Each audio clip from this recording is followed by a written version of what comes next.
زیگلینڈ برطانیہ کا ایک شہری تھا۔ اس کے ساتھ 1913 میں ایک دلچسپ واقعہ پیش آیا۔ اس نے 1893 میں اپنی گرل فرینڈ کے ساتھ ایک سنگین مذاق کیا تھا۔ گرل فرینڈ نے اس مذاق کے نتیجے میں خودکشی کر لی۔ خودکشی کی اطلاع جب گرل فرینڈ کے بھائی تک پہنچی تو اس نے رائفل لی، زیگلینڈ کے گھر گیا اور اس پر گولی چلا دی۔ السلام علیکم and welcome to BAF genius.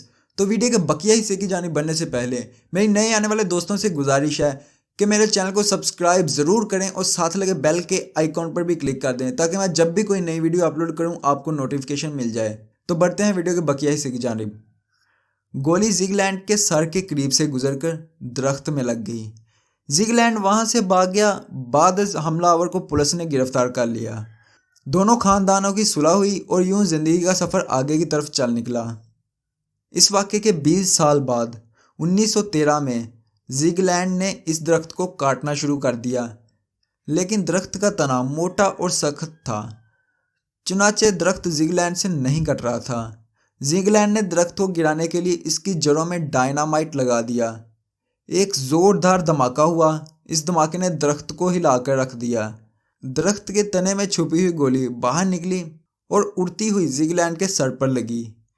Zag نیچے گرا اور اس کی جان نکل گئی۔ زیگلینڈ کے اس واقعے سے انگریزی زبان کے ایک محاورے نے جنم لیا تھا۔ یہ محاورہ تھا بلٹ ود یورینیم۔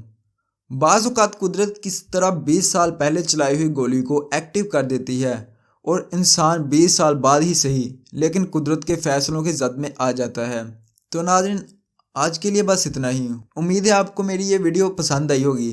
ویڈیو پسند آنے کی صورت میں میری ویڈیو کو لائک ضرور کریں اور دوستوں کے ساتھ زیادہ سے زیادہ شیئر کریں، اور مزید اچھی ویڈیوز کے لیے ہمارے چینل کو سبسکرائب کریں اور ساتھ لگے بیل کے آئیکن پر بھی کلک کر دیں تاکہ میں جب بھی کوئی نئی ویڈیو اپلوڈ کروں آپ کو نوٹیفیکیشن مل جائے۔ تو ملیں گے ہماری اگلی ویڈیو میں، تب تک اللہ حافظ۔